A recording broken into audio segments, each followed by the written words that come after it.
My older brother won the lottery and proposed to my wife, which she accepted. I kept my mouth shut until 7 months later, when he found out why I didn't say anything. There are few things that can bring joy to a divorced man, but one of them has to be getting a text from his ex, regretting leaving him. Plus, she had the audacity to be upset with me for not telling her about my brother's warning signs. Although, to be honest, there was only one particular sign that I knew about, and I didn't tell them. I was waiting for it, and I couldn't feel bad for them for what they did to me. Didn't she promise my brother to be with him in sickness and in health? Well, then let her stay with him. Of course, she couldn't even keep our wedding vows. Why would I expect her to change now? Honestly, this is just a post to ask. Ironically, if I'm wrong for not feeling sorry when her stupid actions led to stupid results. Maybe you see me as a person without empathy, but deep down, I know I'm 100% right. Plus, I should help her now that she's in a bind. She wouldn't be in that situation if he hadn't left me for my brother in front of everyone. I will never forget that moment, but I have to tell you about it so you guys know what I'm talking about. 7 months ago, my brother was bragging to me that now that he had money, he had power. He believed he could get anything he wanted, even my wife. At that time, we were out with the boys and we laughed at his joke. I told him he was dreaming, my wife was loyal. So, he bet $200 that he could steal her from me. He was 110% sure she would laugh in his face. He even considered him a clown because he's not a very serious guy. She wouldn't leave me for that fool. Yeah, my brother had recently won the lottery and had a lot of money, but our love meant more than that. Not only did that $200 serve to prove that he was naive, but it also proved that my wife at that time was worthless. That day, I learned that never say never because everyone has a price. You want to know what my wife's price was? Just a shopping cart. It didn't take him a moment to promise her that the world would be hers if she could just buy a shopping cart. She left me. She told her that she was serious and that she could even take care of a divorce. She would live a life of luxury and of everything she wanted to prove that she was serious. At that very moment, she paid for a $3,000 wish list on her Amazon account. I was speechless watching that horror show. How was it possible that my wife sold herself for a measly $3,000? Of course, I couldn't just pull $3,000 out of my ass and get it to her. I needed to work really hard. For my brother, it was a very small amount with his recent award. That same night, I wanted to surprise her with some great news about our future. But my opportunity was stolen from me when she told me about this. We had a conversation and she couldn't look me in the eye. She laughed and said that my brother was joking, that he was a clown sometimes. I told her to cancel her order and to cut off communication with him. She mocked me and told me not to control her. If I wanted to, she would leave me for my brother. She said she told me not to control her because she could leave me and be with a man that would treat her better. That night, I went to sleep in a room outside of the house while she locked herself in hers without saying a word. The next morning, she wasn't there. And even though I texted her and tried to call her, she never answered. After a few days, I woke up and went to breakfast only to find breakfast ready and the divorce papers on the table. I had to make myself a coffee to read them properly because I was still asleep. Even though the papers woke me up pretty badly, she was really leaving me for my brother. The worst part of all is that my brother, a few days later, sent me a text demanding the $200 because he had really won the silly bet. I finally signed the divorce papers because it made no sense to stay married to a woman like that. If it was money she needed to leave me, well, she better leave, I thought. Plus, I knew they would be miserable in their marriage. She had no idea what she was getting herself into. My brother was hiding the truth very well. And who was I to tell it? So I didn't say anything to my wife. I preferred that she find out for herself. And when I signed the divorce, I smiled because I knew disaster was coming. My brother was spending like crazy with no plan for his money. He would soon be in bankruptcy, and she would come running back. But not in a million years would I take her back. 7 months later, I was recovered from my divorce, and my life couldn't get any better. I had finally gotten over the humiliation and was focusing on my business. The day she left me, I wanted to tell her that I had gotten an investor, and everything was about to change. The money was going to help us expand and grow. Unfortunately for her, she was never there for my successes. Now she's panicking, texting me, asking why I didn't warn her about who my brother really was when we got divorced. She says if I ever loved her, I would have stopped her from making the worst mistake of her life. She didn't give me much detail, but it seems things have gone wrong, and she's trying to leave him. But it seems like he's making it difficult for her, which scares her. I didn't tell her that my brother wasn't the same since our parents died. They had him under control for years, but that made his life horrible. He had no prospects, and a lot of people, including my wife, considered him a loser. My brother's secret is simple. He suffers from a mental illness, which doesn't make him a very functional person. And I was sure money would make this worse, especially if he doesn't take his medication. My parents made sure of this, but since they passed away, there is no way of knowing. Not many people know about the disease because it is not something that is talked about. If you stay on medication, you can pass for a healthy person, even though you have some problems that make everyone see you as a loser. That is why my parents have always tried to hide it, so as not to stigmatize it. Maybe in some other post, I will tell you more in detail about it. Update 1. I've had an unexpected visitor at my house, and it has not been rats or cockroaches, which I think would have been a more pleasant visit. I don't even know how she found out where I live, considering I moved a month ago and bought a new house. My business has improved a lot since she left. I won't say I'm a millionaire for nothing, my income has tripled since then, and I can afford to buy a house with the help of the bank. The fact that I don't have to pay money to my ex-wife, who is remarried, also helps quite a bit. Yesterday, she showed up at my doorstep and refused to leave without talking to me. She stood in the heat for hours, and in the end, I went outside to sit on my porch to drink an iced tea. And there she was. She had a lot to say and probably was very thirsty, but she had made me that tea just for myself because it was hot, and I wasn't about to share. The summary of what she had to say is this. She was very sorry for leaving me and realized that she was too hasty to leave me.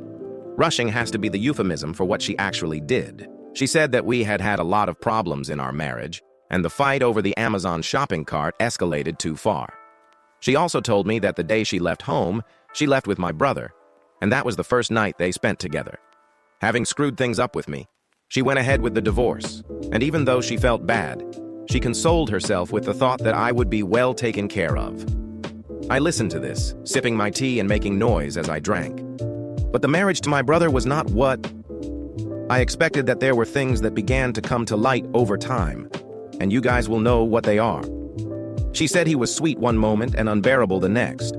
He couldn't understand it, but he tried with all his might to make me happy. Then one day, she had an unforgettable outburst that showed her a new side of him, a new side that terrified my ex. The little detail that only his immediate family knew was that I knew that side of him. I had already experienced it. It was Kurt's other personality, one he called Charlie. He had been diagnosed with dissociative identity disorder since he was 17. My parents had monitored his health for a long time, making sure he took his medication and followed healthy patterns like getting enough hours of sleep. But since they died, there was surely no one to do it. Maybe he followed his routine as best as possible, but the money and his new life surely led him down a path of chaos. So, you understand that on a bad day, Kurt could wake up one morning with a completely different personality and do things that he normally would never do. A couple of hours later, he would go back to normal without remembering anything that had happened. The problem is that that personality called Charlie did some pretty bad things to the point that he was expelled from high school. When that happened, it was when my parents took him to a specialist, and there he was diagnosed with this disease. It took many years, but therapy, along with some medications, helped regulate it. Episodes still happened from time to time, but at least lately he had managed to stabilize and hadn't had any episodes in our old town. People found out and saw him as a freak that needed to be locked away. They were very hostile to my brother, so we ended up moving. When he wanted to marry my ex-wife, I was pretty sure Charlie was in control. I knew all this was going to bring that part of him out again. Anything that can upset him is a trigger for his illness. And as I said, for him, a lot of things happened in such a short time that he surely started to lose control. Making $2 million or getting a wife are not the things Kurt needed so quickly, but that's what he got. Now my ex-wife has discovered the secret and is in a dilemma. Either she stays with him and tries to help him get better, or she asks for an annulment of the marriage since my brother didn't inform her about the condition. But both situations pose problems for my ex-wife. First, she doesn't want to stay with him because he terrifies her. And second, a dissolution of the marriage implies that they were never married, which also includes money. Good thing they don't have much. It's not my problem because she's not my wife and I'm not interested. I just listened to her until my tea was finished, then I went into my house because it was already nighttime, and I turned off my porch lights. I own a business, but I'm not made of gold. The next morning, my ex-wife was not there. It worries me. I live in an area where many claim to have seen UFOs. I have never seen one, but I wonder if they took her. If they did, they should return her very soon. They wouldn't have even left her in the middle of nowhere. They would have returned her a few blocks away. People don't like my humor because I should take things seriously. For example, my brother's illness. Well, yes, but my brother's illness doesn't give him the right to do what he wants, and my ex-wife doesn't give her the right to leave me for money. So yes, I'm going to take it with humor. What would be the alternative? Cry my entire post? And to those who said not to take UFOs with humor, well, I don't know what to answer them. Update 2. The jokes write themselves when it comes to my brother and his wife. They are both a joke, so they are very funny right now. All I'm about to tell you is information I've learned against my will. A couple of nights after my ex came over, I was buying some snacks at a store when my brother angrily confronted me. He publicly accused me of conspiring with his wife because he heard she had come over to my house. I still don't understand how he found out, but let's make sure I was kicked out a few days later.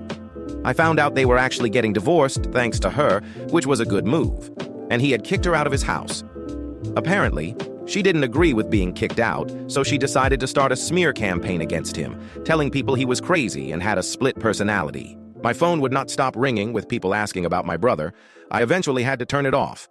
Someone called me and said she would come over to his house to see him and then tell me how well or bad things had gone. When she got home, there were bottles everywhere and he was passed out on the couch. No alcohol helps his condition.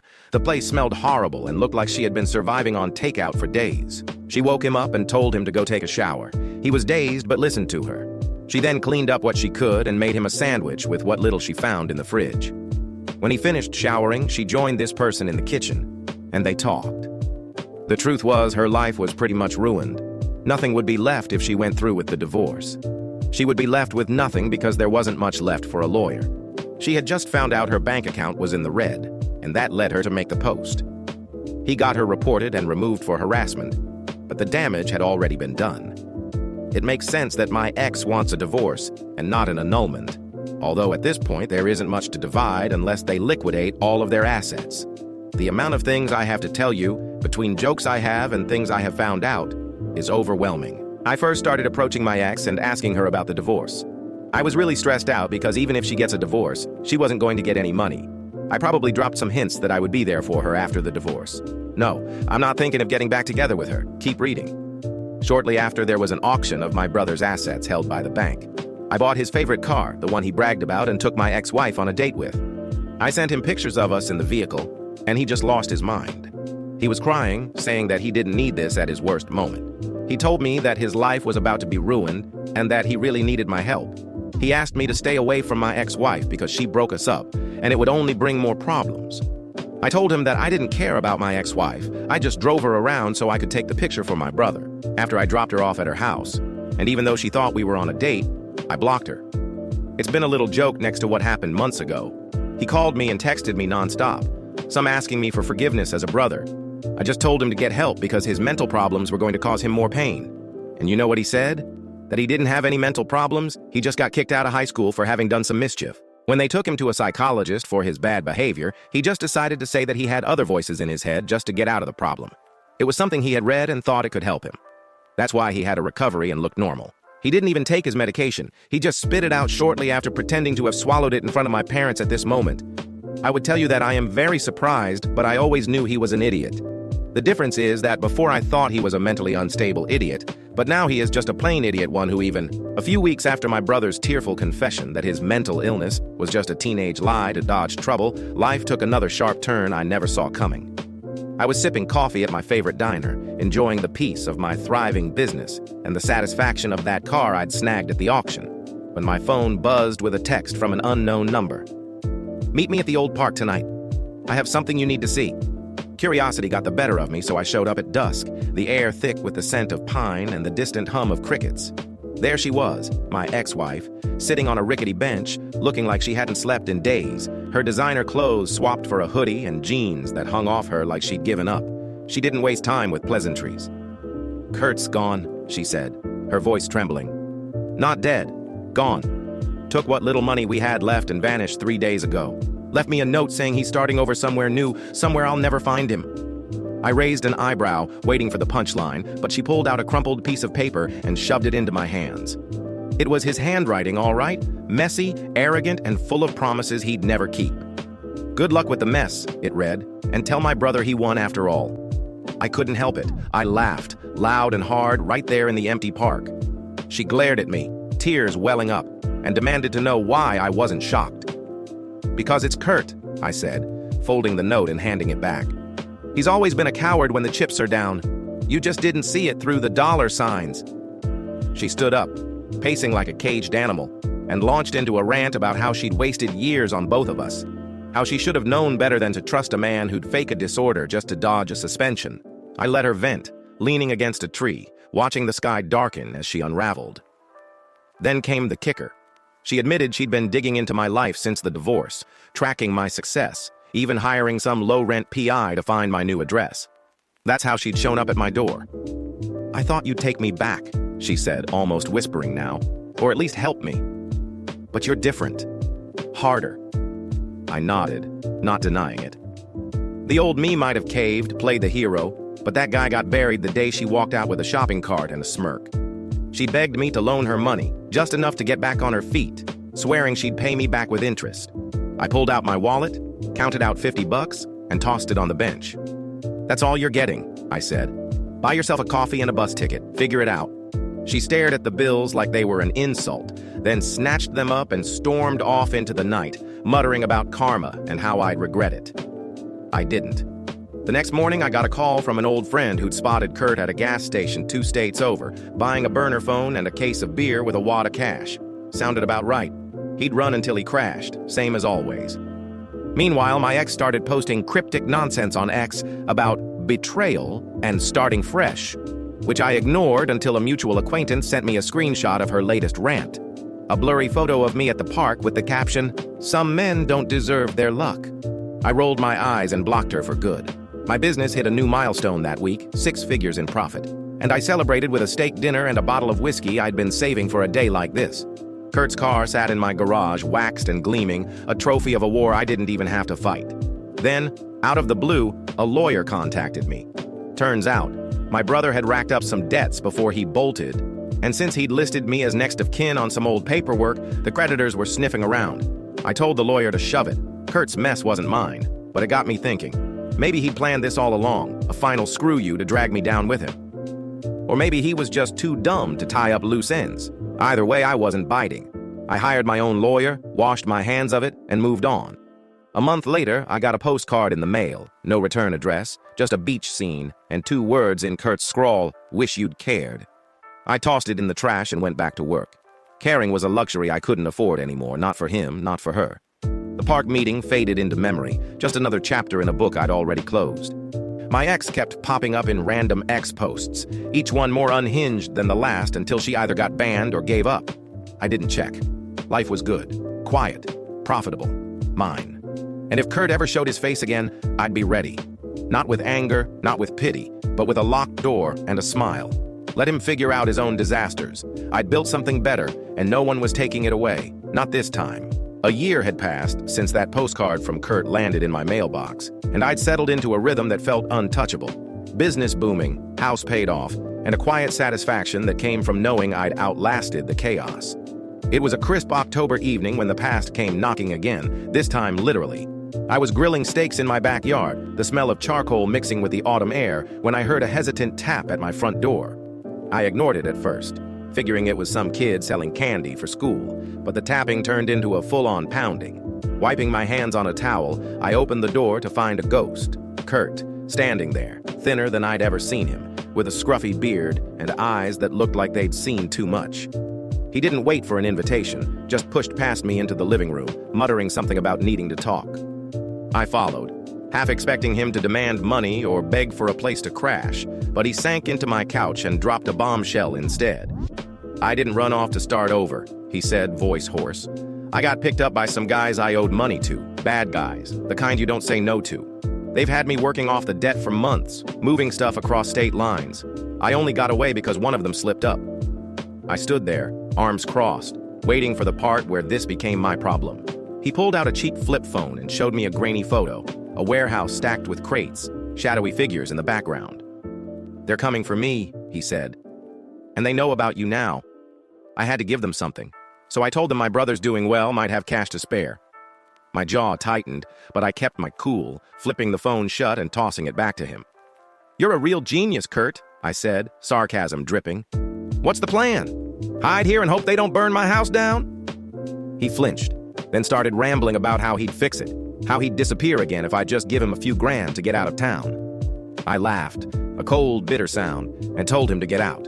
He didn't move, just stared at me like I'd kicked a puppy, so I grabbed his arm, hauled him to the door, and shoved him onto the porch. "You made your bed," I said. "Sleep in it." He stumbled down the steps, yelling that I'd regret this, that blood was thicker than water. I slammed the door and locked it, my steak probably charred to a crisp by now.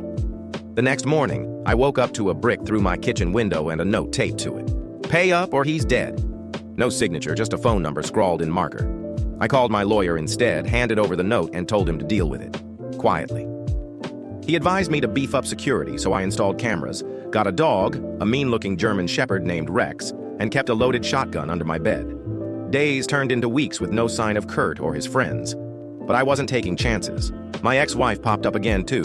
Apparently, she'd heard about Kurt's disappearing act through the grapevine and left me a voicemail, her voice slurring through what sounded like a bottle of wine. "He's your brother," she whined. "You can't just let him die out there. Help him for me." I deleted it without a second thought.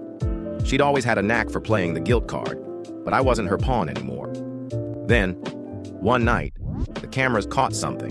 Two guys in hoodies creeping around my garage, one of them holding a crowbar. Rex went berserk, barking loud enough to wake the dead, and I flipped on the floodlights, shotgun in hand. They bolted, but not before smashing the driver's side window of Kurt's old car, my car now. I called the cops, filed a report, and sent the footage to my lawyer. The police tracked the phone number from the note to a burner sold at a gas station 50 miles away, but it was a dead end. Kurt showed up again a week later, this time at my office, looking even worse.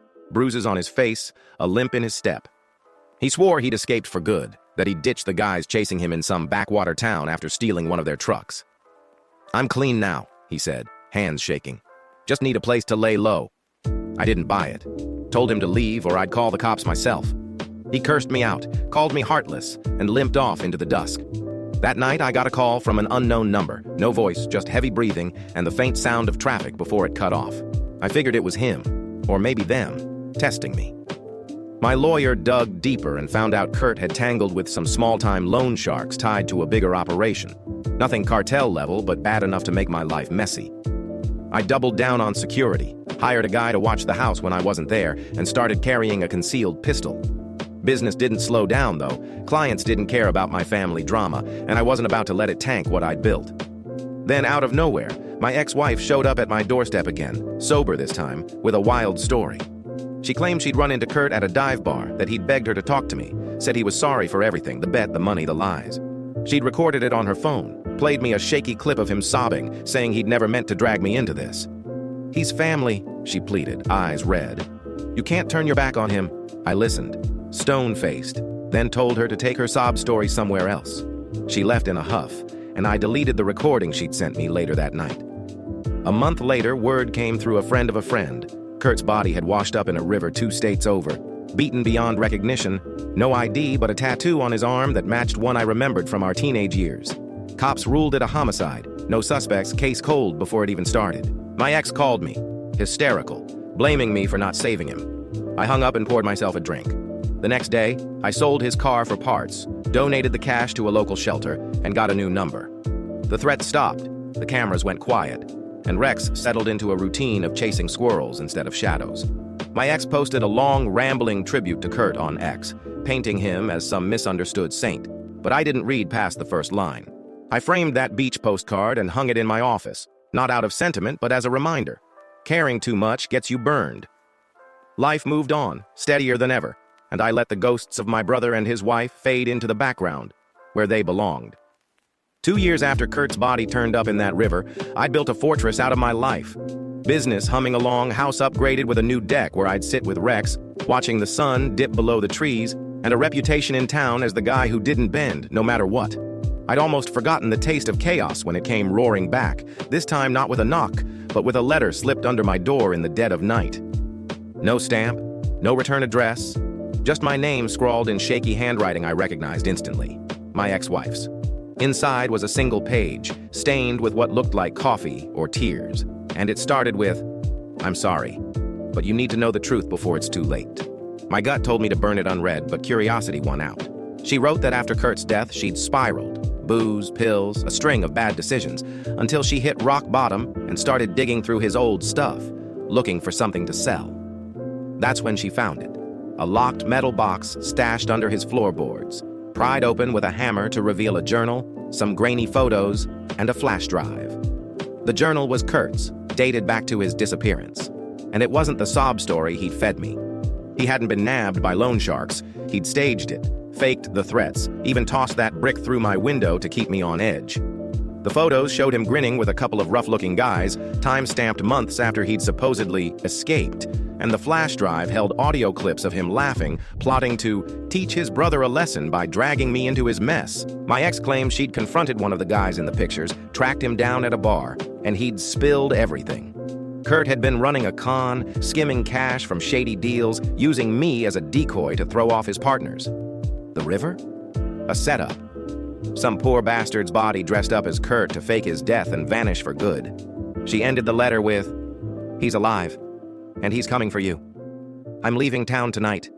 Don't hate me." I sat there, Rex snoring at my feet, the letter trembling in my hands as rage boiled up, not at her, but at him. The next morning, I took the flash drive to a tech guy I knew, had him pull every file, and spent hours listening to Kurt's voice, smug and mocking, detailing how he'd win by breaking me.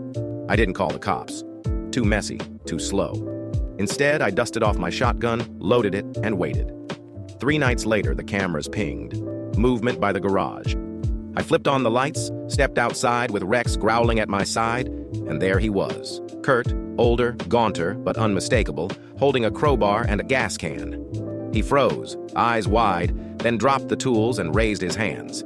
"Just hear me out," he stammered. But I didn't let him finish.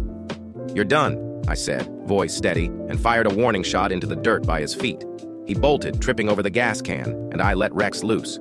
Not to kill, just to chase. The dog tore after him, barking like a banshee, and I watched Kurt disappear into the woods, screaming as branches snapped behind him. I called Rex back, locked up, and poured myself a whiskey, hands still steady.